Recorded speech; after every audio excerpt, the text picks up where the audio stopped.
Hi praise lord. దేవుని పరిశుద్ధ నామం నాకు స్తోత్రం కలుగును గాక. ఈరోజు దేవుని వాక్యము అపోస్తుల కార్యము 13వ అధ్యాయము 47వ వచనం మనం చూసినట్టయితే, నిన్ను అన్యజనులకు వెలుగుగా ఉంచున్నాను అని చెప్పి వ్రాయబడిందండి. ఆమెను హల్లెలూయా.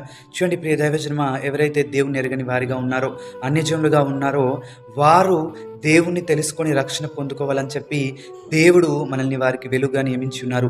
మనం ఒక లైట్ను చూసినట్టయితే అది టికెట్లో ఉన్న వారికి వెలుగునిచ్చి అది మార్గదర్శకంగా ఉండే విధంగా ఉంటుందండి. కాబట్టి ఈరోజు ఎందరైతే అపవాది యొక్క కబంధ హస్తాల్లో చిక్కబడి ఈ లోకపు అంధకారంలో ఉన్నారో వారికి మనము వెలుగుగా ఉంటూ వారిని దేవుని యొద్దకు నడిపించే వారిగా ఉండాలి. మనము దానియేలు, షద్రక్, మేషక్, అబేద్నెగోలను చూసినట్టయితే వారు అన్య దేశంలో ఉన్నప్పటికీ కూడా వారి యొక్క జీవితాలను బట్టి, వారి యొక్క ప్రార్థనను బట్టి అనేకులు దేవుని తెలుసుకున్న వారు దేవుని మహిమపరిచినట్టుగా మనం చూస్తున్నాం. కాబట్టి ఈరోజు మన మాట, మన ప్రవర్తన, మన క్రియలు, మన ప్రార్థన జీవితము అనేకులు మనల్ని చూసి దేవుని వద్దకు వచ్చి వారు రక్షించబడే వారిగా, వారికి వెలుగుగా మనం జీవించే వారిగా ఉండాలి. ప్రభువటి కృప మనందరికీ దయచేయునుగాక. ఆమేన్. హల్లెలూయా.